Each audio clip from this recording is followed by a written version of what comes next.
पेट जो भरता लोगों के मिट्टी से फसल उगाता है, उस किसान की खातिर तो ये धरा ही उसकी माता है।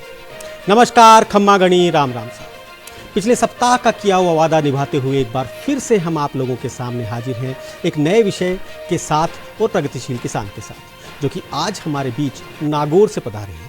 और आज हम आपको जीरे और मेथी की जैविक खेती के बारे में बताने जा रहे हैं।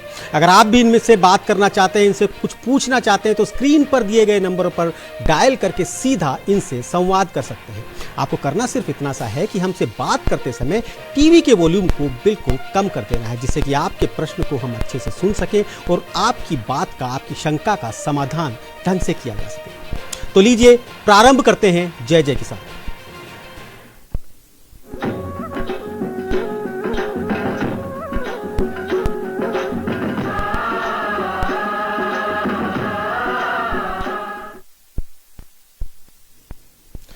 राजस्थान का एक प्रसिद्ध लोकगीत है, मत बाओ मारा परण्या जीरो और जीरो जीव को बैरी रहे। जी हाँ, जीरे के बारे में नायिका अपने नायक को, अपने पति को कहती है कि जीरे की खेती मत कीजिए, क्योंकि ये जीरा जो है वो मार डालता है, जीरा हमें बहुत मेहनत करवाता है। तो क्या वाकई में जीरे की खेती इतनी कठिन है? क्या वाकई में जीरे की खेती इतनी जटिल है कि महिलाएं जो कि किसान के साथ कंधे से कंधा मिलाकर खड़ी होती हैं, वो ये कहती हैं, वो ये गाना गाती हैं कि मत बाओ मारा परण्या जीरो? जी हाँ, आज इसी पर बात करने के लिए हमारे साथ में मौजूद हैं इनाना गाँव से, नागौर से प्रहलाद जी। जी हाँ, जो कि एक प्रगतिशील किसान है। इसके साथ ही हमारे साथ में हुक्मी चंद टाक मौजूद हैं, जो कि इन मसालों को, नागौर की धरती को मसालों की धरती कहा जाता है, उनकी ट्रेडिंग करते हैं। और इन्हीं के साथ में हमारे साथ कृपाराम गहलोत मौजूद हैं, जो कि इस खेती को, इन मसालों को खरीद कर उनका व्यापार करते हैं, उनकी मैन्युफैक्चरिंग करते हैं, उनका उत्पादन करके उनको मार्केट में बेचते हैं। इसी के साथ आप लोगों के प्रश्नों की, आपकी शंकाओं के समाधान करने के लिए हमारे साथ कीट वैज्ञानिक IS गौड़ भी मौजूद है। सबसे पहले तो आप सभी का हमारे टीवी पर बैठे दर्शकों की तरफ से नमस्कार, राम राम साहब। सबसे पहले प्रहलाद जी, आपसे ही पूछता हूं, क्या जीरे की खेती वाकई में कठिन खेती मानी जाती है? नहीं सर, ऐसे वो तो कहने की बात है, कठिन भी होती है, ऐसी बात नहीं है। जीरे की खेती कठिन भी है, और अब आजकल वो जमाना नहीं रह गया, वो पहले वाला जो जितना था ना, अब सुविधाएं किसान की थोड़ी बढ़ गई है जी, तो अब खेती में आसानी हो गई है, इतनी वो बात नहीं है। पहले मतलब आपके घर से ये इस तरह का गाना नहीं गाया जाता कि मत बाओ? उनको इतनी दिक्कत नहीं आई। अब जो पहले महिलाओं को ज्यादा दिक्कत आती थी, वो क्या है, वो खेत में वो पानी पिलाते थे, नहर से, वो क्यारी से पानी पिलाते थे, उनको बड़ी दिक्कत होती थी। सर्दी में उनको रात में पानी पिलाना पड़ता, सपोर्ट करना, रात को रखवाली करनी जी। अब वो बात नहीं रहेगी। और मजे वाली बात यह है कि जो जिस जीरे के लिए महिला मना कर रही है, उन्हें सबसे पहले सब्जी के लिए सबसे पहले तड़का लगाने की जीरे की आवश्यकता पड़ती है। जी, जीरा चाहिए उनको। चलिए प्रहलाद जी, शुरुआत आपसे ही करते हैं जी। कहां से शुरू हुआ आपका खेती का सफर? जी सर, मेरा तो शुरुआत से तो पढ़ाई तो थोड़े टाइम से छूट गई। उसके बाद में सर मैंने एक किसी बागवान के, वो हमारे नागौर में है, उनके घर में एक बेर का पेड़ देखा जी। तो उसमें उन्होंने अपने घर के पास ही लगाया था, रामेश्वर जी सांकला नाम के, नागौर में जी। तो उनको देख के मैंने सोचा कि एक पेड़ जब 3 से 4 क्विंटल बेर के फल देता है जी, तो क्यों ना हम उससे ज्यादा थोड़ा अच्छे 100, 150, 200 पेड़ लगा के और थोड़ा अच्छा कर ले जी। तो मेरी उनसे बात हुई, तो उन्होंने कहा नहीं, इसमें कोई दिक्कत नहीं है, यह सब अच्छा है, और आप लगाओ तो इसमें ग्राफ्टिंग हो जाएगी। ये तो वहां से मैंने शुरुआत किया था। आपने बेर के पेड़ लगाए जी। बेर के पेड़, मीठे मीठे बेर के पेड़ के बाद सीधे जीरे पर कैसे? सीधा जीरे पर आया सर। उसमें पानी की दिक्कत थी पहले तो जी, तो उसमें फिर बाद में थोड़ा बेर से बेर बाड़ी है, उससे ना कुछ मुनाफा हुआ जी, कुछ पैसे कमाए जी। तो उसके बाद है ना गवर्नमेंट से कुछ सब्सिडी मिली, उसके बाद मैंने वो फार्म बोर्ड बना लिया अपने खेत में जी, प्लास्टिक शीट लगा के, तो पानी का हमारे पास स्टॉक हो गया जी। तो फिर उसके अंदर पिछले साल ही हमने वो जीरे का खेती किया था जी। अब तक परंपरागत खेती करते थे, परंपरागत खेती के बाद आप बेर उगाने लगे, और बेर उगाने के बाद आप जीरे की खेती करने लगे जी। कैसा रहा अनुभव? बहुत अच्छा रहा सर। क्या कि हम लोग जैविक खेती तो शुरू अभी आज से 10 साल पहले ही मेरा यही है कि कोई भी जहर जितना हो सके इसमें कम से कम जहर डाल के और अच्छा। क्या कारण रहा कि बाकी सब लोग जब रसायनों को उपयोग कर रहे थे, हाँ, आप परेशान होते रहे, आप आर्थिक संकट का सामना करते रहे, लेकिन आपने रसायनों का प्रयोग नहीं किया? क्यों? जी सर, उसके बारे में क्या है कि जो कोई अंबुजा सीमेंट फाउंडेशन संस्था काम करती है जी, तो उन्होंने थोड़ा, यहाँ मैं जयपुर में आया था आज से 10 साल पहले जी, यहाँ कोई मोरारका फाउंडेशन है दुर्गापुरा में जी, तो वहाँ देखा तो उन्होंने सारा कुछ जानकारी दिया और फिर मैंने खुद ने महसूस किया जो दवाई का जो प्रोडक्ट है उसमें और जो नई दवाई का उसमें इतना अंतर है, उसका मिठास और इतना अंतर है। जैसे मैं बेर की बाड़ी करता हूँ जी, मेरे बाड़ी के जो फल है जी, तो कम से कम एक आदमी आधा किलो जब तक खा लेगा ना तब तो उसको पेट में पता नहीं चलेगा कि मैंने खाया नहीं खाया जी। अब रही ये जैविक फलों की जी, जैविक फलों की बात है जी। अब रही बात दूसरी पेस्टिसाइड का जो भी फल है ना जी, वो आधा किलो नहीं अगर 100 ग्राम भी खाएगा तो उसको ये गले से लेकर पेट तक पता चल जाएगा ये क्या चीज है। चलिए आपके पास वापस आता हूं, इससे पहले एक बार आईएएस गौड़ साहब इस समय हमारे साथ जुड़े हुए हैं, कीट वैज्ञानिक है। गौड़ साहब आपसे भी सीधा मैं सबसे पहले यही सवाल पूछना चाहूंगा, क्या जीरे की खेती वाकई में बहुत कठिन है? नमस्कार सुनील जी। नमस्कार। स्वागत दोनों किसान भाइयों का जी। जीरे की तो मैं तो खतरनाक, क्योंकि जो अभी आपने शुरुआत में कहा था जी, जीरो जीव को बेरी मत वो हमारा पढ़ने जीरो जी, तो जीरे में अनेक तरह की कीट और बीमारियां इतनी आती है कि मतलब ये रिस्की क्रॉप है जी। जब खेत में से किसान के घर आ जाती है तब किसान समझता है कि मेरे घर पे जीरा आ गया है जी। बिल्कुल सही कह रहे हैं आप, ठीक है। क्योंकि जो बरसात है उसकी ओस की बूंदे हैं, बीमारियां हैं, कीट हैं, इतने हैं कि किसान को बहुत रिस्की क्रॉप है और बड़ी मतलब संकट से किसान जीरो को कर पाता है। जी बिल्कुल बिल्कुल। इनमें इसमें जो समस्याएं आती हैं उन पर भी आपके पास वापस आएंगे। हुक्मी चंद जी भी हमारे साथ मौजूद हैं। हुक्मी चंद जी, नागौर मसालों के लिए तो प्रसिद्ध है ही, परंतु नागौर प्रसिद्ध है कसूरी मेथी के लिए, या कस्तूरी मेथी कहिए या कसूरी मेथी कहिए। सबसे पहले तो मैं ये जानना चाहूंगा कि नागौरी मेथी है, फिर उसे कस्तूरी मेथी या कसूरी मेथी क्यों कहा जाता है? पहले ये पाकिस्तान में होती थी।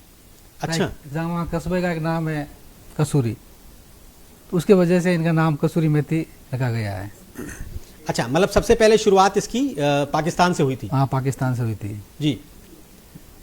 उसके बाद ये मेथी नागौर आई? नागौर आ गई। कृपाराम जी, आप बताना चाहेंगे कुछ कि नागौर में आई और नागौर में आके इतना फैल गई कि आज इस समय पर हर तरफ नागौरी मेथी की डिमांड है?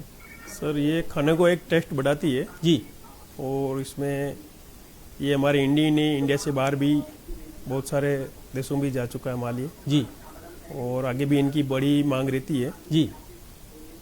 तो इस समय पर कहाँ कहाँ खेती होती है? मतलब अगर हिंदुस्तान की बात करें, मेथी की खेती कहाँ कहाँ होती है? ये सर हमारे नागौर जिले में होती है जी। नागौर के आसपास में 80 से 100 किलोमीटर एरिया जी लेती है सर। कितना का मार्केट आप मानते होंगे? कितने की डिमांड, मतलब कितने रुपए के टर्म में बात करें, कितने की मेथी बिक जाती होगी साल में नागौर से? ये सर लगभग 100 करोड़ का टर्नओवर हो जाता है सभी व्यापारियों का। हमारे हम 40-50 व्यापारी है। केवल खुशबू और स्वाद के लिए, मतलब महक के लिए जो जनता है वो 100 करोड़ रुपए नागौर में पहुंचाती है केवल कसूरी मेथी या नागौरी मेथी के लिए। हाँ सर। चलिए प्रहलाद जी के पास वापस आते हैं। प्रहलाद जी, आपने बताया कि आपने खेत में कभी रसायन डाले ही नहीं थे, उसके बाद आपने जीरे की खेती करने की कोशिश की। जी सर। फिर क्या रहा? हाँ जी सर, इसमें जीरे में क्या है, पहले से भी कोई पेस्टिसाइड था नहीं, क्योंकि हम जीरे की पहले खेती नहीं करते थे, सिर्फ बरसात की पानी से मूंग, मोठ, बाजरा ऐसी फसल लेते थे। कितनी जमीन में जीरे की खेती करनी शुरू किया? सर मैंने 6 बीघा करीब जमीन में खेती किया था जीरे की जी। तो उसमें हमने वो कोई पानी भी बरसात का पानी था इकट्ठा किया हुआ जी, फार्म पॉन्ड बनाया था। चलिए, जीरे की खेती आपने की, जीरा तैयार हो गया, उसके बाद जब आपने उसे मार्केट में बेचना चाहा तो क्या भाव आपको उसका मिल रहा था नागौर में? जी सर, नागौर में वो इस साल हर साल तो थोड़ा और ज्यादा रहता है, 15 से 16 हजार 17 हजार तक रहता है जी। इस साल भाव लॉकडाउन के बाद में ना 13 हजार तो लास्ट, 12-13 लास्ट और 10 हजार से लेके 12-13 हजार लास्ट था। उससे 12 से ऊपर 12-13 हजार रुपया क्विंटल, उससे ऊपर कोई जीरे का भाव नहीं था जी जी। फिर उसके बाद में ना वो कोई फाउंडेशन काम करता है, अंबुजा सीमेंट फाउंडेशन जी, जी, जी। उसके अधिकारी है गब्बर सिंह जी जी, वो हमें मिले तो उन्होंने भी जो जैसे भी जीरा का बुआई किया तो उनका हमें मार्गदर्शन मिला था। अजमेर वो तभी जी कोई केंद्र है, अनुसंधान केंद्र जी, वहाँ से बीज भी वहीं से लेके आए। अंबुजा सीमेंट फाउंडेशन वालों ने थोड़ा सहयोग किया उसमें जी, और जो सारी दवाइयाँ उसके साथ में वो भी जैविक काम लिया, जैसे वो कोई ट्राइकोडर्मा है और बवेरिया बेसियाना है और भी कुछ स्प्रे के लिए है ना, तो वो भी वहीं से सारा कुछ मिला था। नीम ऑयल वगैरह वहीं से मिला था जी, वही डाला स्प्रे किया था। तो उसके बाद में कोई दिक्कत नहीं, फिर उसका ना पूरा प्रोडक्ट वो तैयार करके जी मैं जी जी जी नागौर से धर्मेंद्र जी इस समय हमारे साथ फोन लाइन पर जुड़ गए हैं। आपके पास आता हूं, पहले धर्मेंद्र जी से बात कर लेते हैं। नमस्कार धर्मेंद्र जी, कैसे हैं आप?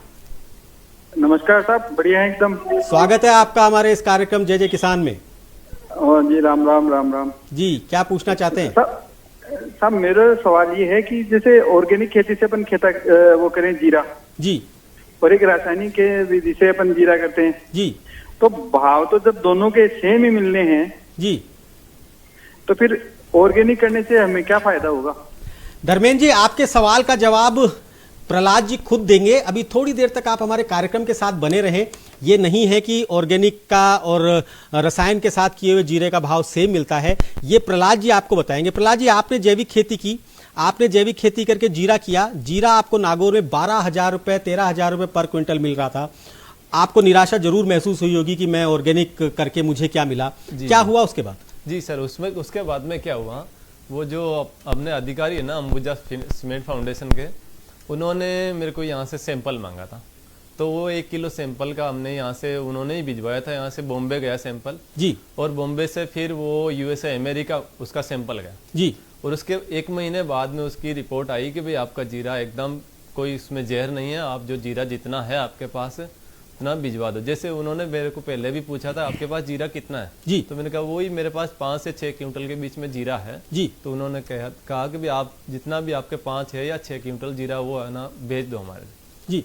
तो उन्होंने टेस्ट करके, उन्होंने पहले भी उससे पहले एक बार 18 किलो जीरा मांगा था जी, वो मैंने कोरियर करवाया नागौर से, उसका सारा खर्चा उन्होंने वहन किया जी, मैंने तो यहाँ से किया। और उसके बाद में 18 किलो की पता नहीं उन्होंने वापस कोई टेस्ट किया होगा उसका जी, और उसके बाद में उन्होंने कहा जितना अब दूसरा जितना भी है वो साथ में ही भेज दो हमारे इधर जी। तो वो मैंने उस वहाँ मेरे घर से ना तैयार करके ट्रांसपोर्ट में रख दिया जी। और जैसे ही मैंने ट्रांसपोर्ट में रखा और मेरे खाते में पेमेंट आ गया पूरा, ठीक है जी सर। बाकी जीरे का क्या किया आपने? बाकी जीरा वो आधा क्विंटल लगभग बचा, वो अभी घर में ही है। नहीं, मैं ये बोल रहा हूँ जो आपने टोटल पूरा जीरा किया था जी जी, वो जीरा किस भाव से आपने उनको बेचा? आपके खाते में पैसे आए किस भाव से आए? हाँ जी सर, वो है ना पहले उन्होंने भाव किया था, पहले भाव उन्होंने फोन किया था कोई अमेरिका से मैडम ने जी। तो उन्होंने कहा आपका जीरा है ना, तो नागौर का क्या भाव? उन्होंने नागौर का भाव तो बस यही 12-13 हजार है। और उसके बाद में उन्होंने कहा हम आपका जीरा 20,000 से 25,000 तक खरीदेंगे। 20,000 से 25,000 पर क्विंटल 25,000 तक हम आपका जीरा खरीदेंगे, ये बात उन्होंने कही थी। ठीक है, तो मैंने कहा ठीक है मैम, आप जितना भी आपको उचित लगे। 12,000 मिल रहा है, उससे तो जस्ट डबल मिल रहा है हमें, उससे बहुत अच्छा मिल रहा है, ज्यादा मिल रहा है। तो हमारी ये बात हुई।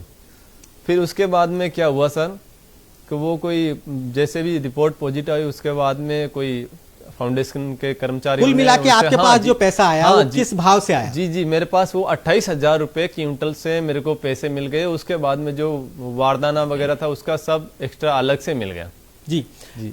28,000 रुपए पर क्विंटल के आप हिसाब से आपका जीरा बिका, और जितना भी जाने का उसका किराया था, ट्रांसपोर्टेशन था, वो सब भी अमेरिका वालों ने बिल्कुल उन्होंने दिया सर। इसके अलावा जो आपका खर्चा उसमें लगा सारा बारदाना वगैरह का, वो भी उन्होंने दिया। मेरा कुछ नहीं, मेरे घर से नागौर ट्रांसपोर्ट तक रखने का मेरा खर्चा लगा बस। जी हाँ, यही हम आपको इस कार्यक्रम के माध्यम से बताना चाहते हैं कि थोड़ा सा समय लगता है, काबिले तारीफ होने के लिए वाकिफे तकलीफ होना पड़ता है। इन्होंने तकलीफ झेली, इन्होंने ऑर्गेनिक खेती की, इन्होंने जैविक खेती की, उसके बाद एक बार निराश हुए जब इन्हें भाव नहीं मिला। परंतु अगर आप जैविक खेती करते हैं, अपनी मातृभूमि के साथ न्याय करते हैं, ईमानदारी से आगे बढ़ते हैं, तो मातृभूमि जब देने लगती है, वो खेत की मिट्टी जब आपको देने लगती है तो छप्पर फाड़ के देती है। ठीक ऐसा ही प्रहलाद जी के साथ हुआ। प्रहलाद जी, 28,000 लेने के बाद जब आप दोबारा तबीजी के अधिकारियों से मिले तो उन्होंने क्या बताया? रेट कम है क्या है? हाँ जी सर, वो क्या मेरा जाना हुआ एक बार फिर उसके बाद में तबीजी में जी। तो वहाँ मेरे को मिले थे डॉक्टर SR मीणा साहब जी। तो मेरी उनसे बात हुई, भाई मेरा जीरा जो है मैंने वो एक्सपोर्ट कर दिया है जी अमेरिका में। तो उन्होंने कहा आपने जीरा ये इतना सस्ता क्यों दे दी? तो मैंने सोचा ये जीरा 28,000 रुपये डबल से भी ज्यादा मिला मेरे को। तो मैंने कहा ये सस्ता कैसे हुआ, और महंगा इससे ज्यादा महंगा कहाँ बिकेगा वो मेरे को बताओ सर जी। तो उन्होंने कहा हमारे यहाँ प्रोफेसर है कोई सेठी जी, आप कभी फुर्सत में आओ। हम लोग 28,000 भी उनके हिसाब से कम है, बिल्कुल कम है साहब। जब मेरे को पता चला है उधर गया तब जी जी हाँ, बिल्कुल, बस इसी को कहते हैं जैविक खेती की महिमा। इसी को कहते हैं कि जब आप खरा सोना उगाते हैं तो आपको उसकी जो रेट मिलती है वो भी खरे सोने की ही रेट मिलती है। पीतल के भाव में नहीं बिकता, सोना हमेशा सोने के भाव में बिकेगा। ये चीज प्रहलाद जी ने साबित की। प्रहलाद जी, एक छोटी सी चीज मैं आपसे पूछना चाहूंगा, जब आप जैविक खेती करने के लिए जीरे को अपना रहे थे, उस समय बाकी के आसपास के जो लोग थे, आपके परिवार के लोग थे, उनका रेस्पॉन्स कैसा था, क्या कहते थे? जी जी जी सर, वो मैं बताता हूँ उसके बारे में। बाकी मेरा जो है ना, रास्ते के ऊपर मेरा खेत था जी, मेरे घर वालों ने और मेरे जो पड़ोसी है, किसान है जी, वो लोग मेरे को ज्ञान देते थे कि भाई आप अकेले अगर ये जैविक खेती करोगे, इसमें जहर नहीं डालोगे, ये वो सारा बता रहे थे कि इंजेक्शन आता है वो डालो, ये जीरा आपका डबल हो जाएगा, ये हो जाएगा। मैं सुनता रहा, सबकी सुनता रहा। तो फिर बाद में उनको जब ये भाव सुना उन्होंने, फिर बाद में उनको पता चला कि क्या हुआ, तो मेरी जमीन भी बच गई और मेरे को जितना भाव मिलना था वो भी पूरे मिल गए। चलिए बाकी के मेहमानों के पास आऊं, उससे पहले एक सवाल और आपसे पूछना चाहूंगा। जी सर, आज की तारीख में जब आप 28,000 रुपए क्विंटल जीरा बेचकर अपने घर पे आराम से सो रहे हैं, तब उन लोगों का क्या रिस्पॉन्स है जो कि उस समय आपको रोक रहे थे? जी सर, अब मेरे पास फोन ही फोन आ रहे हैं कि आपने कहाँ वो जो 28,000 में जीरा बेचा वो कहाँ बेचा, और हमारा भी क्या बिक सकता है क्या? तो मैंने कहा क्यों नहीं बिक सकता है, आपका आप भी करो, अच्छा करो, तो क्यों नहीं, डिमांड तो बहुत है। जी बिल्कुल सही, मान लो तो हार है और ठान लो तो जीत। जी ये बिल्कुल प्रहलाद जी ने साबित कर दिखाया। हमारे साथ जो दो मेहमान और हैं, वो दो मेहमान आज स्टूडियो में हमने इसलिए बुलाए हैं कि ये आपको ये बताएंगे कि जैविक खेती के जो जैविक मसालों का जो मार्केट है, जो डिमांड है, वो कितनी ज़्यादा है। हुक्मी चंद जी, आप पूरे नागौर से मेथी कलेक्ट करते हैं, मसाले कलेक्ट करते हैं, कहाँ से, मतलब कहाँ से आए इस ट्रेड में, कैसे आए, पहले क्या करते थे आप? मैं पहले हैदराबाद था जी, 5-6 साल वहाँ काम किया था जी। उसके बाद में वहाँ से जोधपुर में काम किया था, दुकान, कपड़े की दुकान थी जी। उसके बाद में मैंने 10 साल नौकरी की थी, बालकिशन भैया नाम के फार्म है जी। उसके बाद मैंने काम स्टार्ट किया जी। मैंने 14 साल बहुत तकलीफ उठाई थी जी, बहुत संघर्ष किया था। आप भी एक किसान परिवार से हैं? मैं भी एक किसान परिवार से ही हूँ। हम भी मेथी खुद उगाते थे, मेथी जीरा जी हम खुद बोते थे। फिर आप कैसे उसमें आए, मतलब किस प्रकार से आप इसमें आए और उसके बाद कैसे आपने इस काम को शुरू किया? मैंने 10 साल जहाँ नौकरी की, वहाँ पर पूरा मैंने काम अनुभव लिया जी, ये काम कैसे होता है, कैसे माल तैयार होता है, कैसे ट्रेडिंग की जाती है जी। उसके बाद मैंने अपना काम शुरू किया जी। हुक्मी चंद जी, एक बार रोकना चाहूंगा, कामा से रोहित मीना इस समय हमारे साथ फोन लाइन पर मौजूद हैं, आप लोगों से बात करना चाहते हैं। नमस्कार रोहित जी। जी जी रोहित जी, पूछिए, क्या पूछना चाहते हैं? सर, हम पूछना चाहते हैं कि ये जैविक जो कृषि कार्य करते हैं, ये शुरुआत में हमें क्या क्या तैयारियां करनी पड़ेंगी, किस प्रकार से हम कृषि करेंगे? किस प्रकार से आप खेती करेंगे, किस चीज की खेती करना चाहते हैं आप? सर, हम मूंगफली। जी जी हाँ जी। आईएस गौड साहब इस समय हमारे साथ जुड़े हुए हैं। गौड साहब नमस्कार। गौड साहब, रोहित मीना जी पूछना चाहते हैं, कामा में है, भरतपुर से आते हैं, क्या वहां पर जैविक खेती कर सकते हैं? मूंगफली की खेती करना चाहते हैं, या मान लीजिए जीरे की खेती भी क्या वहां कर सकते हैं? नहीं सर, मूंगफली की खेती वहाँ कर सकते हैं, जीरे की खेती इसलिए नहीं कर सकते क्योंकि कामा भरतपुर में बहुत ज्यादा फ्रॉग पड़ती है, वो ओस पड़ती है, धुंध बहुत ज्यादा होती है जी, तो इसलिए वो जीरे की नहीं कर सकते, लेकिन मूंगफली की खेती कर सकते हैं। मूंगफली की खेती अच्छी होती है जी। और मैं जीरे के और मूंगफली दोनों के किसान भाइयों से यही निवेदन करना चाहूंगा जी कि जो माइकोराइजा जो है, माइकोराइजा तो बिल्कुल जैविक में आता है जी, इसमें जैसे बम्पर जीआर के नाम से आता है, माइकोराइजा जो बिल्कुल जैविक है वो खेत में डालें जी। और जैविक, ऐसी भी जैविक भी कई अच्छी दवाइयां हैं जिससे प्रोडक्शन बढ़ता है, और जैसे जीरे की जड़ बहुत पतली और बिल्कुल मुलायम होती है जी, तो अगर ये माइकोराइजा डालते हैं, उसमें बम्पर डालते हैं, तो उसमें क्या होता है कि उसकी जीरे की जो बढ़वार है, जड़ की बढ़वार है, वो ज्यादा होती है, ब्रांचेज ज्यादा आती है, और उससे जीरे की प्रोडक्शन में भी अच्छी होती है, क्योंकि जब ज्यादा ब्रांचेज आएगी नीचे से, जो डीएपी, वो मतलब जो भी ये गोबर की खाद वगैरह जैविक भाई जो कर रहे हैं जी, जो मींगनी की खाद है, गोबर है, या उसमें जो पुराना पड़ा हुआ सूक्ष्म तत्व है, जी, वो सारे जितनी ज्यादा जड़ें होगी उनसे खींच के पौधे को देगा, तो पौधे की मजबूती होती है सर। जी गौड़ साहब, आप हमारे साथ बने रहिएगा इसी प्रकार, क्योंकि जो भी इस प्रकार के प्रश्न आएंगे उसके लिए हम आपको बार बार पूछते रहेंगे। जय जय किसान में फिलहाल वक्त है एक छोटे से ब्रेक का। ब्रेक के बाद हम फिर हाजिर होंगे, कहीं जाइएगा नहीं, देखते रहिए न्यूज इंडिया।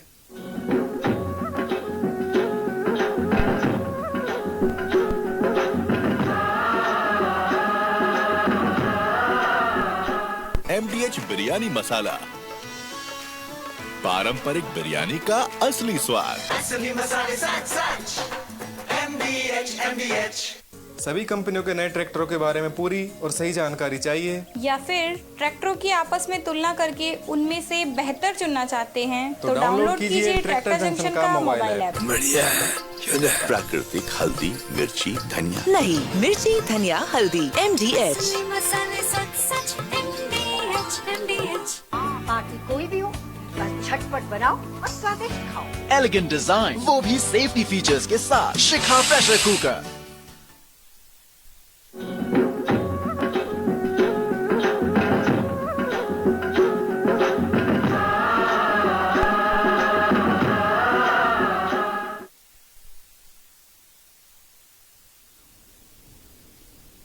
तो देखा आपने, ब्रेक पर जाने से पहले आपने जाना कि किस प्रकार से जैविक खेती जो है वो आपको संपन्न बना सकती है। जैविक खेती आपका अपने समाज में नाम ऊंचा कर सकती है, और वही जैविक खेती आपका अन्नदाता होने का गौरव आपको वापस लौटा सकती है। जी हां, जहर से भरी हुई थाली देने से अच्छा है कि हम खेत में जैविक खेती करें और 125 करोड़ 130 करोड़ की जनता को जहर नहीं, पोषण प्रदान करें। नागौर की जो धरती है, नागौर की धरती के बारे में जैसा कि मैंने कहा कि वहाँ मसाले बहुत अच्छे से पैदा होते हैं। कृपाराम गहलोत एक किसान परिवार से आते हैं, पान मेथी की खेती करते थे, जीरे की खेती करते थे। आज वो खुद के मसाले अपने आप बना रहे हैं, उनको तैयार कर रहे हैं। कृपाराम जी के पास आऊं उससे पहले जैसलमेर से हमारे एक दर्शक शेराराम इस समय हमारे साथ मौजूद हैं, उनसे उनका प्रश्न ले लेते हैं और उसके बाद आते हैं कृपाराम जी के पास। जी नमस्कार शेराराम जी। नमस्कार सर, मेरा ऐसे निवेदन था कि या जैविक जैसलमेर में या बाड़मेर में कहाँ मिल सकता है हमारे को खाद? जैविक खाद कहाँ मिल सकता है? जैविक खाद असल में हमें कहीं भी लेकर जाने की जरूरत नहीं होती है। जैविक खाद का मतलब ही है कि वातावरण से लेना, पर्यावरण से लेना और पर्यावरण को वापस सौंप देना। लेकिन फिर भी गौड़ साहब हमारे साथ मौजूद हैं। गौड़ साहब, उससे पहले मैं प्रहलाद जी से पूछना चाहूंगा। प्रहलाद जी, आपने जैविक खाद कहाँ से जुटाई? ये जैसलमेर में अपनी खेत में किस प्रकार से जुटा सकते हैं? जी सर, जैविक खाद को कहीं से लाने की जरूरत नहीं है। जैविक खाद सब कुछ हमारे खेत में जो भी वेस्टेज कचरा वगैरह है जी, सब उसी से जैविक खाद बनेगा। जो प्रकृति का है, प्रकृति के साथ उसको प्रकृति से लिया जी, प्रकृति को भी वापस देना, उसको थोड़ा तरीके से देना है जी। तो उसके लिए ना जो वेस्ट डिकम्पोजर आता है कोई जी, 20 रुपए की शीशी आती है मार्केट में, इफ्को के पास मिलती है और कहीं नहीं मिलती है जी। तो उस शीशी को अच्छी तरह से कोई ड्रम में घोल के और उसको 1-2 किलो गुड़, एक वेस्ट डिकम्पोजर, तो उसको मिला के बस गोबर के कचरा जितना आपको दिमाग लगाना है, आपको अपने इस प्रकार से सोचना है कि किस प्रकार प्रकृति की कोई चीज है जिसे हम डिकम्पोज करके अपने खेतों में लगा सकते हैं। प्रहलाद जी के बारे में सुना है कि वो जगह जगह केले के छिलके ढूंढते फिरते थे, क्यों प्रहलाद जी? जी सर, जितना भी है ना वेस्ट को बेस्ट बनाना मेरे को लोग समझते थे ये क्या कर रहे हैं, केले का छिलका ट्रॉली में भर रहा है, क्या करेगा ये वो सब।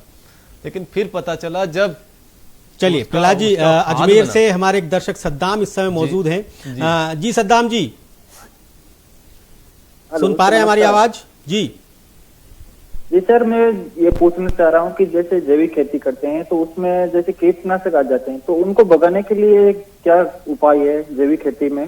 जी हाँ बिल्कुल। गौड़ साहब, आपका काम शुरू होता है अब, क्योंकि आप एक कीट वैज्ञानिक हैं और सद्दाम जानना चाहते हैं अजमेर से कि कीटों पे नियंत्रण किस प्रकार से किया जाए जैविक विधि से।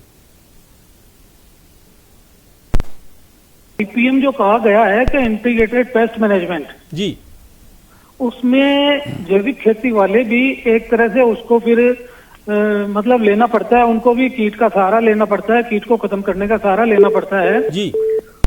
तो जैविक में भी अगर वो चाहें तो जैविक में भी अनेक हैं, जैसे नीम की खली है जी, नीम का तेल है। नीम की खली, किसान भाई नीम की खली खेत में डालें तो जो नीचे से उनके कीड़े, जो जमीन वाले कीड़े हैं जैसे दीमक है और कुछ जो जमीन वाले हैं, सफेद लट है, ये जो सब हैं, ये नीम की खली अगर ये प्रॉपर डाल दें तो उससे कीड़े कम आएंगे जी।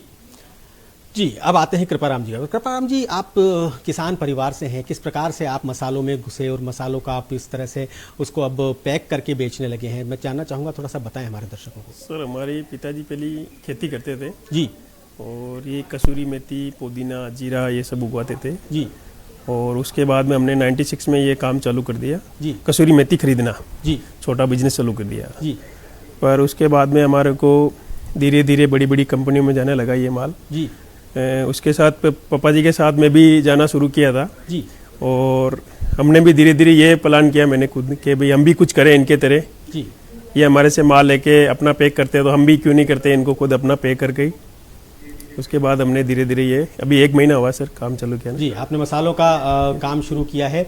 और आप सभी दर्शकों को मैं आज एक बात बताना चाहता हूं कि ब्रेक पर जाने से पहले और ब्रेक के पे आने के बीच में कृपाराम जी ने एक निर्णय लिया है कि इनके जो मसालों की पैकिंग है उसका एक गिफ्ट रैप, एक गिफ्ट पैक वो उस दर्शक को देंगे जो आज के हमारे इसमें जो सवाल इनके हिसाब से सबसे अच्छा होगा वो आपके घर पर कोरियर से पहुंचाया जाएगा। कृपाराम जी, बहुत बहुत धन्यवाद आपके इस चीज़ के लिए। और सभी दर्शकों से निवेदन है कि आप अच्छे अच्छे सवाल पूछें, हो सकता है कि ये जो बिल्कुल नागौर के असली मसाले हैं वो आपके घर पहुंच जाएं। चलिए ठीक है, वापस आते हैं हुक्मी चंद जी के पास। हुक्मी चंद जी, कितना डिमांड है नागौरी मेथी का? कितना डिमांड है कि मतलब बहुत सारी कंपनियां नागौर में अपने घर बना लेती हैं, अपने ऑफिसेज बना लेती हैं, क्या मार्केट है नागौरी मेथी का? नागौरी मेथी का बहुत बड़ा मार्केट है जी, पूरा वर्ल्ड में ये जाती है जी। और बड़ी बड़ी कंपनियां सब नागौर से खरीदती है मेथी, जैसे एमडीएच है, एवरेस्ट है, डीएस ग्रुप है जी, हर कंपनी नागौर से आती है। और इसके अलावा और क्या क्या मसाले हैं जो नागौर के प्रसिद्ध हैं, जो नागौर में तैयार होते हैं? नागौर में जैसे एक तो जीरा हो गया, मेथी हो गई जी, पुदीना हो गया जी, केर हो गया, सांगरी हो गई, काचरी हो गई, ऐसे बहुत से आइटम है नागौर में। जी। कुशल गहलोत इस समय हमारे साथ फोन लाइन पे मौजूद हैं। नमस्कार कुशल, कैसे हैं आप? राम राम सर। राम राम कुशल जी, बहुत बहुत धन्यवाद आपका जय जय किसान को फोन करने के लिए। जी पूछिए, क्या पूछना चाहते हैं आप? जी सर, मैं पूछना चाहूंगा कि जिस प्रकार पान मेथी की बुआई करते हैं तो इसमें कितनी हम फसल ले सकते हैं? जी, कितनी मतलब कितने एरिया में आप बुआई करना चाहते हैं? सर 10 बीघा में हम कितनी फसल ले सकते हैं? कितनी फसल ले सकते हैं पान मेथी की, हुक्मी चंद जी बता पाएंगे? इसमें कटिंग होती है जी, 10 बार कटिंग होती है। अच्छा, एक साल में? नहीं, 3 महीने में। 3 महीने में? 3 महीने में 10 बार कटिंग होती है? हाँ जी। तो अगर 10 बीघा में अगर कोई लगाता है तो उसको 3 बार उसको काट के उसको सुखा के बेचेगा? 10 बार। 10 बार? 10 बार सुखा के। 3 महीने में 10 बार? हाँ, 10 से 12 बार। 10 से 12 बार। हाँ। जबकि बाकी कोई फसल होती है तो साल में एक बार उसको एक बार ही होती है। जी। बाड़मेर से गौतम इस समय हमारे साथ फोन लाइन पर मौजूद हैं। जी गौतम, कैसे हैं आप? राम राम सर। राम राम सर, बाड़मेर जिला में अगर जीरे की खेती करें तो क्या कर सके सर, और कैसे कर सकते हैं? प्रहलाद जी, क्या बाड़मेर जिले में खेती हो सकती है जीरे की? जी बिल्कुल हो सकती है सर जी। बाड़मेर जिले में पानी की व्यवस्था ही मेरे हिसाब से अच्छी है। वहाँ कोई नहर का पानी भी और कुओं का भी पानी आजकल मीठा सब कुछ हो सकता है। आईएस गौड़ साहब से भी इस पे ले लेते हैं, कुछ जोड़ना चाहेंगे गौड़ साहब? जी, बस इसमें समझने की जरूरत है सर। ये मैं कहना चाहूंगा कि जैसे पान मेथी है, इसमें किसान को बार बार कटिंग की आवश्यकता होती है तो उसको न्यूट्रिशन की आवश्यकता होती है जी।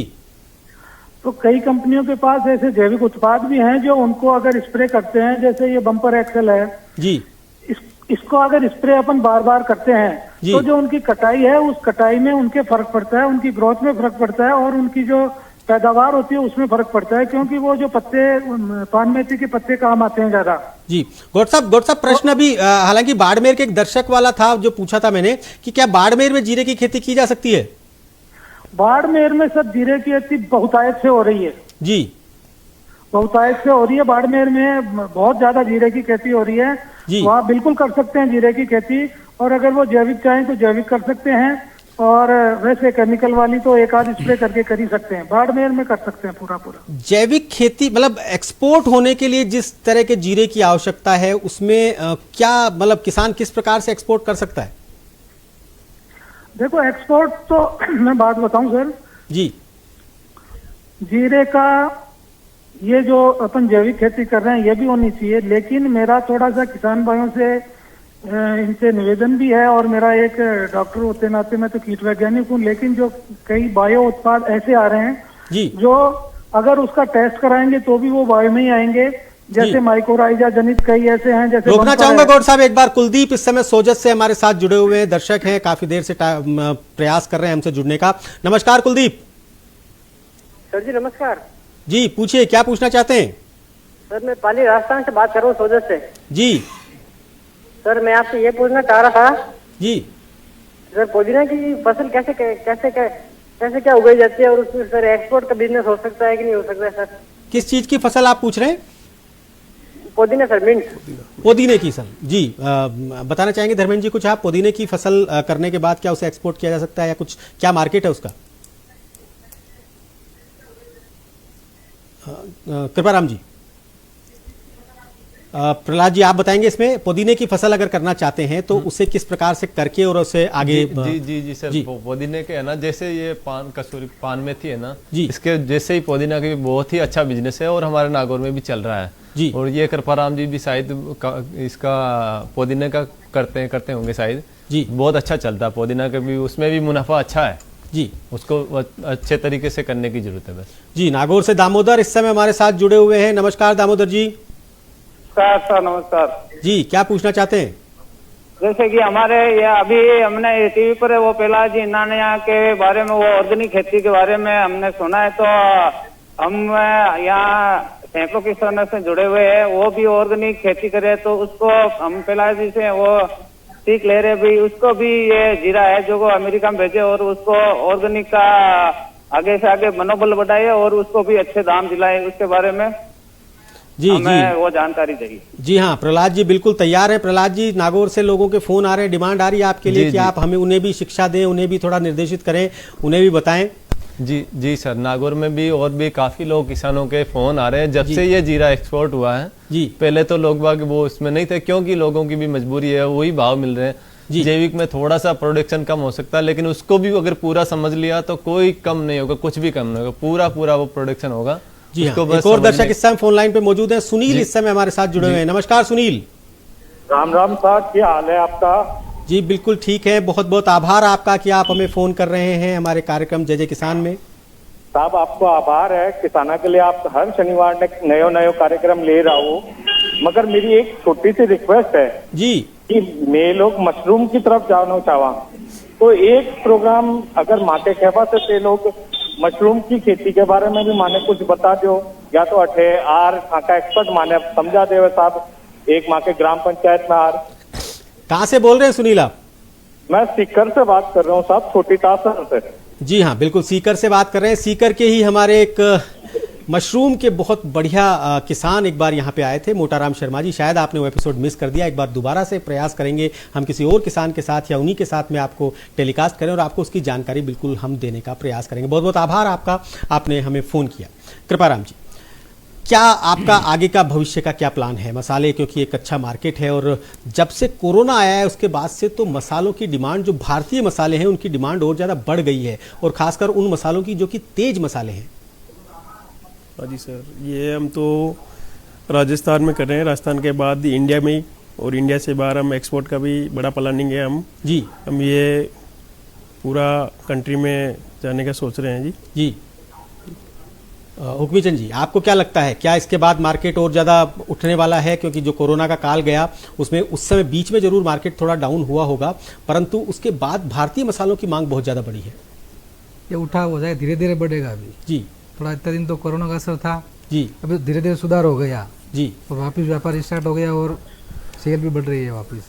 जी प्रहलाद जी, क्या आपके भविष्य के क्या प्लान हैं? अब तो आपका जो 5-6 क्विंटल आपने जीरा किया था, उस जीरे के अच्छे भाव मिल गए, लोगों के हिसाब से कम है लेकिन आपके हिसाब से डबल से भी ज़्यादा है, अब क्या करना चाहते हैं आगे? जी सर, मैं ये जो प्रकृति है और ये माँ धरती है, इसको बचाने का पूरा प्रयास मेरा रहा है और आगे भी रहेगा और उससे ज़्यादा भी रहेगा जी। और सर मैंने कुछ टाइम पहले देखा था, एक टैक्सी के पीछे लिखा था जिद करो और दुनिया बदलो। तो क्या बात कुछ बदलाव करने के लिए ना तो थोड़ा दुनिया से थोड़ा हटके करना पड़ेगा, तब जाके तो आपने जिद की और अपनी दुनिया बदल ली। जी सर, बदली। अब देख रहे हैं, दुनिया देख रही है बदलाव। जो मेरे को किसान कहते थे, ज्ञान देते थे कि आप ये करो जी, आप इसमें वो बड़ा वाला इंजेक्शन डालो, वो दवाई डालो जी, जिससे जीरे की बढ़वार हो जाएगी और फसल दोगुनी हो जाएगी जी। तो उस टाइम उसको समझ में नहीं आया था, अब उनको समझ में आ रहा है कि ये तो हम खुद ही करेंगे जी। तो वही 50 बीघा के जो फसल होती है वो 25 बीघा में, 20 बीघा में भी हो जाएगी और उसकी जमीन जो वो भी बच जाएगी। जी हाँ, सोजत से एकता इस समय हमारे साथ फोन लाइन पर जुड़ी हुई है। नमस्कार एकता। हाँ, good evening sir. Good evening sir. मैं कृपाराम जी से पूछना चाहूंगी कि मैं कृपाराम जी से बात करना चाहूंगी कि सर हम कसूरी मेथी, पुदीना और जीरा सर हम इधर पाली जिले में सर है ना क्रॉपिंग करे तो सर उसका क्या होगा, बेनिफिट होगा या नहीं होगा? कृपाराम जी आपसे ही बात करना चाहती हैं एकता, बताइए। नमस्ते जी। जी, कसूरी मेथी का बड़ा मार्केट है जी। सबसे बड़ा मार्केट इनका अभी हमारे नागौर जिले में कसूरी मेथी की है और आने वाले दिनों में ये कसूरी मेथी सबसे प्रसिद्ध और खुशबू इनकी सबसे महक होती है ना, इसलिए इनके हरी सब्जी में डालते हैं जी। और इनका भविष्य भी अच्छा रहेगा कसूरी मेथी का। पुदीना की बात भी कर रही है वो? हाँ, पुदीना के भी अच्छा है, इनका भी खुशबू के लिए छाछ हो गया, रायता हो गया उसकी मसाले के लिए, और जीरा तो आप तड़का लगाते हो, सब्जी बनाते हो तो उनके लिए भी अच्छा है जी। जी हाँ, रसोई में जब जीरे का तड़का लगता है तो पूरी गली में पता चल जाता है कि कहीं पर सब्जी बन रही है, और वो जीरा अगर शुद्ध हो, नागौर का हो, अच्छा हो तो वाकई में पूरी कॉलोनी को पता चल जाता है। कृपाराम जी फोन सीधा आपके पास आया है, शायद ये आपके गिफ्ट का कमाल है जी। गौड़ साहब, क्या क्या सावधानियां रखनी चाहिए अगर जीरे की खेती अगर हमारे किसान करना चाहते हैं और शुरुआत करना चाहते हैं? देखो, जैविक की बताऊं या जनरल साहब आप बताएं? जय किसान सिर्फ और सिर्फ जैविक को आगे बढ़ाते हैं, हम लोग सिर्फ जैविक की बात करते हैं, इसलिए मेरा निवेदन है केवल जैविक की बात करें। सुनील जी, आपको बहुत बहुत धन्यवाद, क्योंकि आपने एक ऐसी मुहिम छेड़ी है जिससे जो पर्यावरण बचाव और जैविक का जो करे, आपको बहुत बहुत धन्यवाद हमारी तरफ से, सभी वैज्ञानिकों की तरफ से। और मैं किसान भाइयों से भी यही कहना चाहूंगा। गौड़ साहब एक बार रोकना पड़ेगा क्योंकि एक और सवाल आ रहा है नागौर से। नमस्कार दामोदर। नमस्कार जी। हेलो जी पूछिए, सुन पा रहे हैं हम आपकी आवाज। हमारे यहाँ से जीरा और मेथी दोनों भी प्रसिद्ध है, पर कोरोना के कारण इस बार क्या मेथी की आगे मांग रहेगी? वो किसान ऐसे सोच रहे भी कोरोना कारण हमारी मेथी बिकेगी या नहीं बिकेगी। खेत अभी तैयार करे हुए हैं और वो ही शुरू हो रही है, तो इसके लिए हमें किसानों को वो मैसेज देना है कि जो मेथी का है ना, केसर मेथी का व्यापारी आगे व्यापारी आएगा या नहीं आएगा, वो माल बेचने के लिए हम क्या कर सकते हैं, अगर बुआई करे या नहीं करे, ये कृपाराम जी सोलंकी से बात करके और हमें बताए भी किसान ये मेथी की बुआई आगे जारी रखें, इसकी ये जो मांग आगे रहेगी और ये बिक जाएगी किसानों को। कृपाराम जी आपके मसालों की महक पहुंच रही है लोगों तक, सीधे आपसे ही बात करना चाहते हैं, बताइए। कसूरी मेथी का इस बार से क्या है कि कोरोना की वजह से बहुत कम, ये शादी ब्याह रुकने के कारण कसूरी मेथी की बिक्री बहुत कम हुई है जी। तो हमारा कहने का मतलब है, जो पिछली बार आपने ज़्यादा भाई इस बार से कुछ कम करो तो बेटर है हमारे लिए। हमारे पास अभी स्टॉक पड़े है कसूरी मेथी का, हालांकि अब तक बिक जाता, अगर ये कोरोना वगैरह नहीं होता ना तो अभी तक बिक जाता हमारा माल। इसी वजह से अभी माल पड़ा है हमारे पास जी, और हो सकता है उतना कम हो तो बेटर है जी हाँ। हालांकि कोरोना ने सब कुछ रोक दिया है, सब कुछ थाम दिया है, और कसूरी मेथी क्योंकि शादी पार्टियों जी। छगन है पाली से, छगन जुड़े हुए हैं इस समय। नमस्कार छगन जी। नमस्कार सर, मैं पाली से बोल रहा हूँ और मेरे फसल में जीरे की बो रखी है, तो सर मुझे क्या सरकारी सहायता मिल सकती है सर? जीरे की फसल पर सरकारी सहायता? प्रहलाद जी नहीं, क्या सरकारी सहायता मिल सकती नहीं है सर। मैं एक बात कहना चाहता हूँ सभी किसानों से जी, ये जो सरकारी सहायता है इसके चक्कर में ज़्यादा कुछ पढ़ने की जरूरत नहीं है। बस किसान को तो बस एक आगे कदम बढ़ाने की जरूरत है। सरकार इसमें क्या सहायता करेगी? जीरे की फसल में सहायता के लिए कुछ सहायता यही है, बस कोई दिक्कत आती है तो कृषि विभाग के जो अधिकारी बैठे हैं वो सहायता के लिए तैयार बैठे हैं, और ऐसा कुछ नहीं है कि जीरे के अंदर कुछ आपको वो अनुदान मिलेगा, ये है, ऐसा कुछ है नहीं जी। प्यारे किसान भाइयों, दर्शकों, जो भी आप देख रहे हैं, प्रहलाद जी के चेहरे पर जो आत्मविश्वास नजर आ रहा है, जो कॉन्फिडेंस नजर आ रहा है, ये उसी चीज का है कि इन्होंने जीरा बोया, और जीरा जो 12,000 में नहीं बिक रहा था वो जब 28,000 में बिकता है तो वाकई में ऐसा कॉन्फिडेंस आ सकता है। ऐसा कॉन्फिडेंस आपके भी आ सकता है अगर आप जैविक खेती को आगे बढ़ाएं, जैविक खेती करें, अपनी मातृभूमि को रसायनों से मुक्त कर दें। जी कृपाराम जी, वापस आते हैं आपके पास में। कोरोना के कारण ठीक है, मान लिया कि स्टॉक आपके पास बढ़ गया है, परंतु क्या वैसे जनरल पूछ रहा हूँ, कसूरी मेथी के स्टॉक को जब आप कर लेते हैं तो क्या इसमें कुछ बिगड़ने की संभावना कुछ रहती है? हाँ, उनका कलर और खुशबू कम हो जाती है जी। हाँ, वैसे कोल्ड में होता तो नहीं, फिर धीरे धीरे ये भी कम हो जाती है, इनका कलर और खुशबू में फर्क हो जाता है। और अगर जीरे की बात करें तो जीरो में भी ऐसा नहीं होता है सर, पड़े रहने खराब तो नहीं होता है वो जी। चलिए, कौन कौन से मसाले इस समय पर आप अपने स्टॉक में रखे हुए हैं जो कि आप पैकिंग करके बेचने वाले हैं? किस किस तरह के मसाले आपके, इतिहास मसाले के नाम से इन्होंने अपना शुरू किया है, किस किस तरह के मसाले आप पैकिंग करेंगे? सर हमारे पास 100 प्रकार से ज़्यादा भी मसाले हैं जी, और सभी मसाले तैयार कर रहे हैं जी। और सबसे ज़्यादा हम कसूरी मेथी, जीरा, पुदीना, इन पे सबसे ज़्यादा ध्यान दे रहे हैं जी, क्योंकि ये हमारे नागौर में ही होती है और हमने इसकी खेती की थी कसूरी मेथी की जी, तो इसलिए हम सबसे ज़्यादा इस पे कसूरी मेथी भी ध्यान दे रहे हैं। अच्छा, 100 तरह के जो बाकी मसाले हैं उन्हें आप खरीदते हैं बाकी राजस्थान के अन्य एरियो से? हाँ सर। और कुछ मसाले तैयार भी करने होते होंगे आपको, जिस प्रकार से कि जैसे चना मसाला है, चाट मसाला है, तो इन सब की फैक्ट्री आप अपने यहाँ पे लगाए हुए हैं? हाँ सर जी। हुक्मी चंद जी, किस प्रकार से आप जो ट्रेडिंग करते हैं, आप ही लोगों से लेते हैं, आपके पास कंपनी हो, तो कोरोना काल में अभी आपके पास भी डिमांड कम रही होगी? हाँ, कम रही ना जी। तो अभी इसको पूरा करने के लिए क्या करना चाहेंगे? अभी इसमें देखो स्टॉक निकलने में टाइम लगेगा जी। अभी गिराई थोड़ा थोड़ा शुरू हुआ है जी, और बीच में तो एकदम काम बंद ही हो गया जी, फैक्ट्री भी बंद थी, लेबर सब बंद था, अब धीरे धीरे सुधार हो रहा है जी। बहराइच से अजय शुक्ला इस समय हमारे साथ जुड़ गए। नमस्कार अजय जी, सुन पा रहे हैं अजय जी हमारी आवाज? जी जी जी, पूछिए क्या पूछना चाहते हैं अजय जी?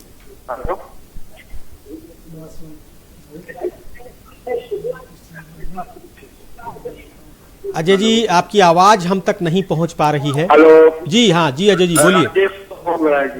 जी हेलो, बोलिए अजय जी, हम सुन पा रहे हैं आपको। लगता है संपर्क टूट गया। जी हाँ, हमारे दूसरे दर्शक अरुण इस समय हमारे साथ फोन लाइन पर मौजूद है। नमस्कार अरुण जी। हेलो जी अरुण जी, पूछिए क्या पूछना चाहते हैं? तो क्या किसान? जी हाँ, लगता है कि संपर्क अरुण जी से भी नहीं हो पा रहा। बिल्कुल यही है, नेट का और फोन लाइन का यही हाल होता है। कई बार जब हम किसी से बात करना चाहते हैं तो संपर्क नहीं हो पाता है। प्रहलाद जी, क्या कहना चाहेंगे उन किसानों को जो किसान जीरा करते हैं परंतु जैविक नहीं करते और इस कारण से उसकी उन्हें पूरी दाम नहीं मिल पाता? जी जी जी सर, मैं यही कहना चाहता हूँ सर। कहते हैं ना, मैंने कहीं पढ़ा, वो पंखों से कुछ नहीं होता, हौसलों से उड़ान होती है जी। मंजिलें उन्हीं को मिलती है जिनके सपनों में जान होती है। क्या बस किसान को बस अपने आत्मविश्वास के साथ आगे बढ़ने की जरूरत। किसान बहुत ठगा गया है, अब ठगने की किसान को आवश्यकता नहीं है। किसान के पास भी अब इतना समय नहीं रहेगा कि वो दुनिया उसको ठगे जी। तो मैं किसान को यही संदेश देना चाहूँगा कि वो पूरे आत्मविश्वास के साथ, अच्छे से अच्छे सोच विचारों के साथ खेती करे तो खेती में बहुत अच्छा है जी। वापस आते हैं गौड़ साहब के पास। गौड़ साहब, पिछली बार जब हम बात कर रहे थे बीच में फोन आ गया था, इसलिए बात अधूरी रह गई। किस प्रकार से कोई व्यक्ति, अगर कोई भी किसान जैविक खेती करना चाहता है जीरे की, कहां से शुरुआत करे वो? देखो, एक तो जैविक खेती में उसके घर पे ही जो गोबर है जी, उसको सड़ा हुआ गोबर काम में ले उसको जी। तो वो जो वेल रोटन में जो मतलब सड़ा गरा गोबर है उसको खेत में डाले जी। और उससे उसके साथ में ही मैं तो अभी फिर कृपाराम जी और ये कहेंगे, इनसे मैं थोड़ा कहूंगा भाई, जो माइक्रोराइजा जनित जो खाद्य हैं उनको भी आप साथ में काम में लें, क्योंकि वो भी जैविक ही है। माइक्रोराइजा क्या करता है, भूमि में जमीन में जो जड़ों का विकास ज्यादा करता है, और जीरे और इस जैसी फसलों में जड़ों का विकास अच्छा, मेरे ख्याल से अच्छा रहता है जी। गौड़ साहब, जोबनेर से अनीता इस समय हमारे साथ जुड़ी हुई हैं। नमस्कार अनीता जी, सुन पा रही हैं हमारी आवाज? लगता है अनीता जी का भी संपर्क नहीं हो पा रहा है हमसे। ठीक है जी, गौड़ साहब आगे जारी रखिए अपनी बात को। हाँ, तो मैं सुनील जी यही कहना चाहता था कि इसको डालें या इसको गोबर की खाद में या बुआई से पूर्व ही डाल दें, या इसको जो पहला पानी पिलाएं, जब इसको पानी पिला के आप इसको ननान करते हैं किसान भाई, वो उसमें कर दें। जी, साथ में माइकोराइजा जो बम्पर है वो डालें।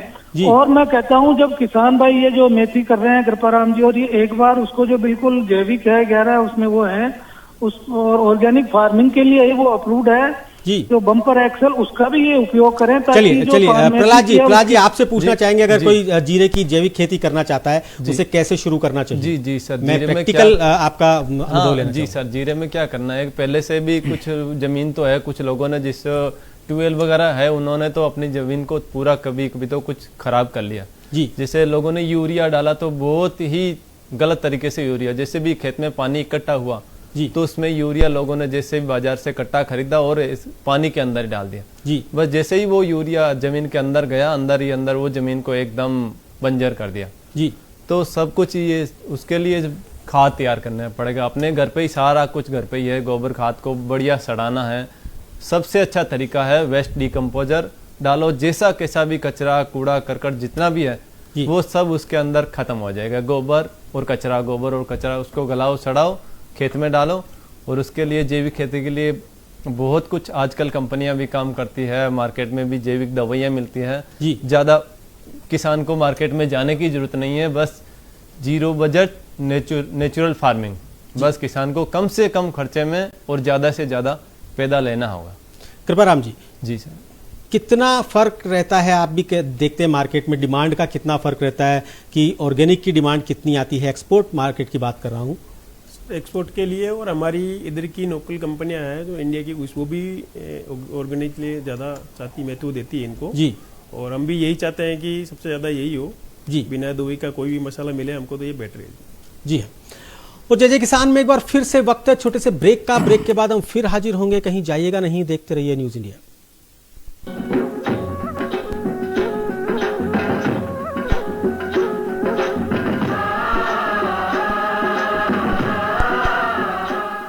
सभी कंपनियों के नए ट्रैक्टरों के बारे में पूरी और सही जानकारी चाहिए, या फिर ट्रैक्टरों की आपस में तुलना करके उनमें से बेहतर चुनना चाहते हैं तो डाउनलोड कीजिए ट्रैक्टर जंक्शन का मोबाइल ऐप। आपके घर के खाने में रेस्टोरेंट जैसा स्वाद ले आए MDH का शाही पनीर मसाला। पनीर को क्या मस्त बना डाला।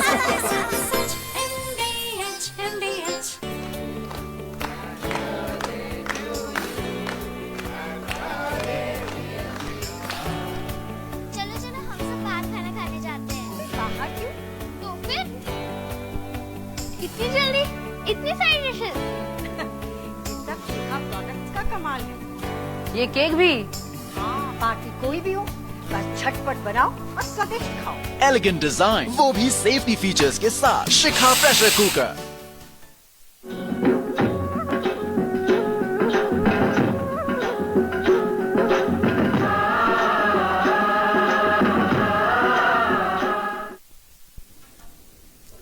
और ब्रेक के बाद आपका स्वागत है एक बार फिर से। और हम ब्रेक से वापस आए हैं और साथ में बहराइच से हमारे साथ शुक्ला जी हैं जो कि पिछली बार हमारे से नहीं जुड़ पाए थे, संपर्क टूट गया था। नमस्कार शुक्ला जी, सुन पा रहे हैं हमारी आवाज?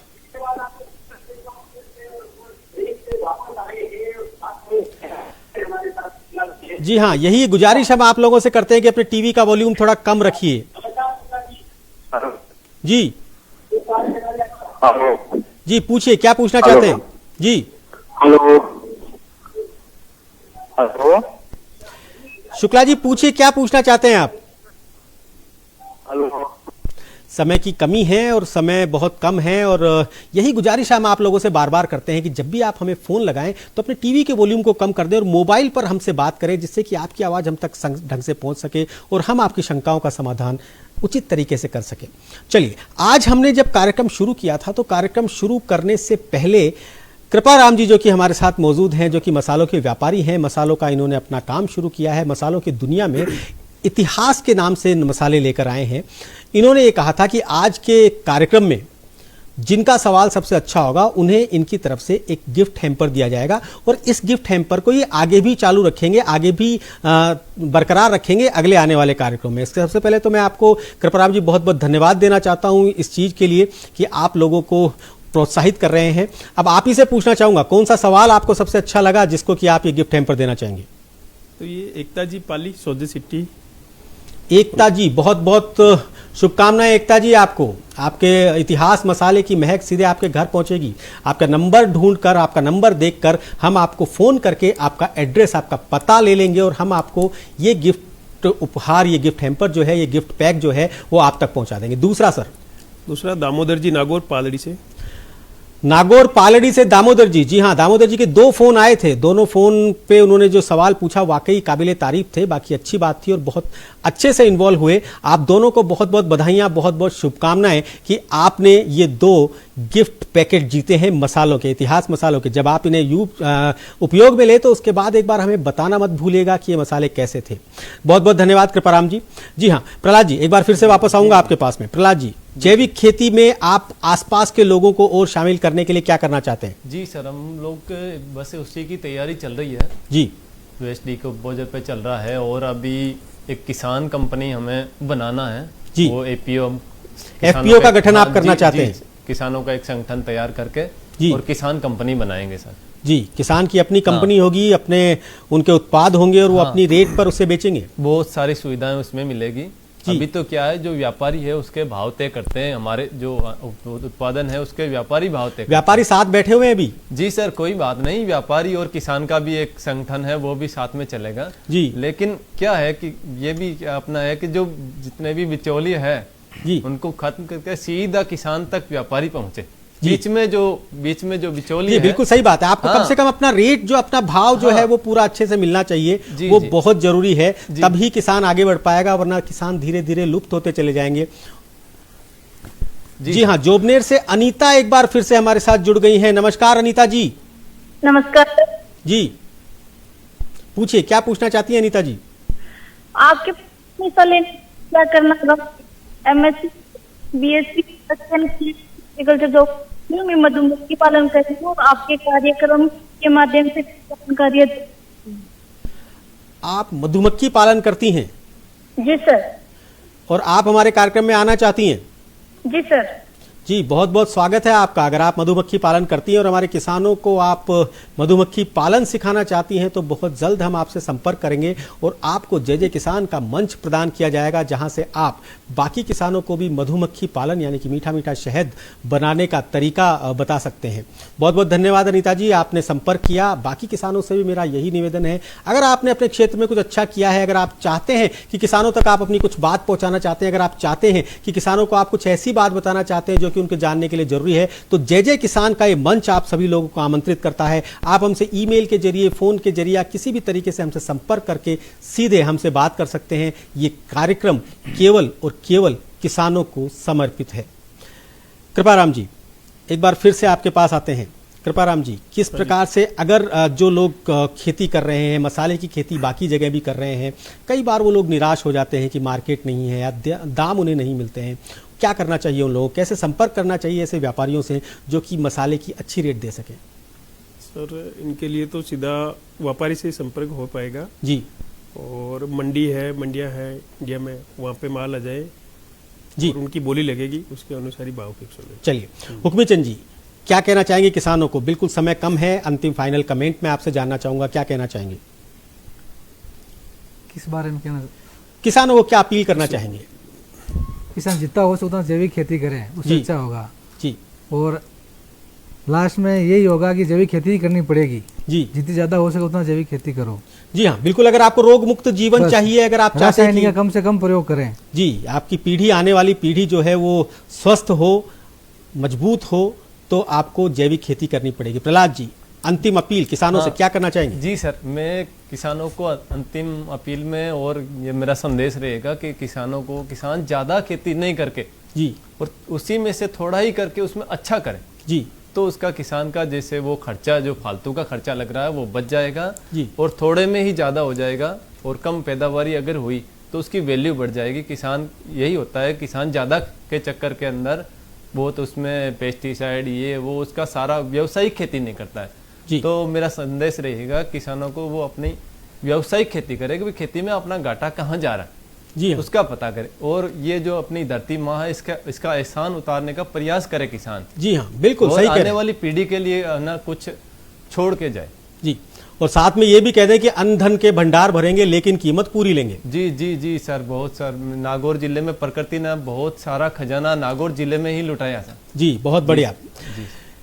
जी हाँ, बिल्कुल सही है। जैविक खेती हमें करनी पड़ेगी, हमें जैविक खेती को आधार बनाना पड़ेगा, उसके बिना जीवन संभव नहीं है। कोरोना काल को हम देख चुके हैं, जिस प्रकार कोरोना ने मजबूर होकर हमें घरों में बंद रहने को मजबूर कर दिया, ठीक उसी प्रकार अगर हम रसायनों का प्रयोग करते रहे तो एक दिन हम सभी अस्पताल में बैठने को मजबूर हो जाएंगे। आईएस गौड साहब, फाइनल कमेंट। सुन पा रहे हैं आईएस गौड साहब? जी लगता है संपर्क टूट गया है, कोई बात नहीं। जी हाँ, तो ये था हमारा आज का जय जय किसान, जिसमें हमने आपको बताया कि किस प्रकार से जैविक खेती करके मसालों से एक अच्छा उत्पादन प्राप्त किया जा सकता है, अच्छा दाम प्राप्त किया जा सकता है, और जैविक खेती से हम लोगों को आयु प्रदान कर सकते हैं, लोगों को एक रोग मुक्त जीवन प्रदान कर सकते हैं। अगले सप्ताह फिर हाजिर होंगे आज ही के दिन, आज ही के समय, किसी नए सब्जेक्ट के साथ, कुछ नए विशेषज्ञों के साथ। देखते रहिए न्यूज इंडिया।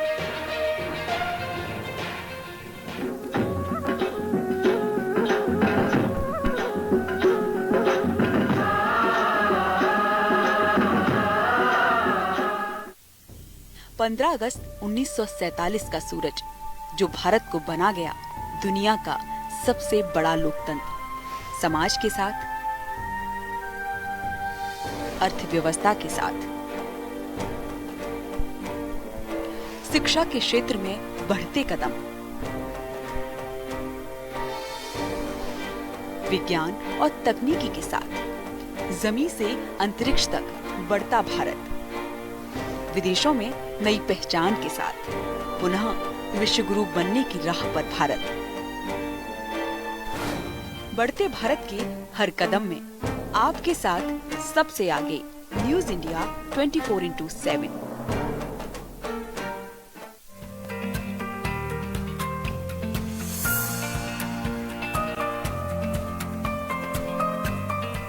कलेक्टर का सपना अगर किसी ने जगाया है या आईएएस बनना चाहते हैं, उन लोगों के लिए क्या टिप्स देना चाहेंगे? इस मत पे विश्वास करना पड़ेगा कि हाँ एक दिन ऐसा आएगा कि हमें मिलेगा, बस ये मेहनत करते हुए करना है। राजस्थान आपको कहाँ याद आता है? राजस्थान खाने में याद है। क्या संभव है राजस्थान को जैविक बनाना? किसानों को प्रेरणा देनी पड़ेगी।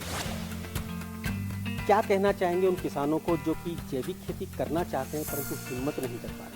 मेंटली प्रिपेयर होना जरूरी है। भारत के पहले जैविक राज्य सिक्किम गंगटोक के जिला कलेक्टर राजकुमार यादव से खास मुलाकात।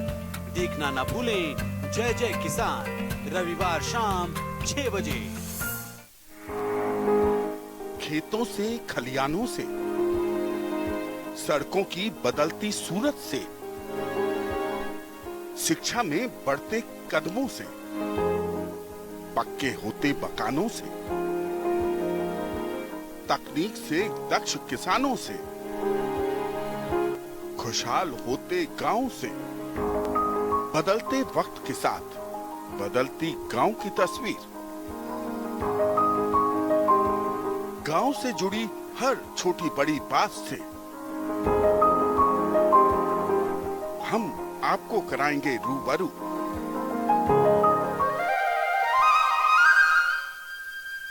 न्यूज इंडिया का खास प्रोग्राम गांव की चौपाल, जल्द ही न्यूज इंडिया पर। देश से दुनिया तक, गांव से शहरों तक, राजनीति से खेल के मैदान तक, हर खबर की होगी आपको खबर, सिर्फ न्यूज इंडिया पर। खबरों की दुनिया में रात कभी नहीं होती, क्योंकि खबरें कभी नहीं सोती। सुबह की ताजगी के साथ हम लाते हैं आपके लिए ताजा खबरों की सौगात, सिर्फ न्यूज इंडिया पर।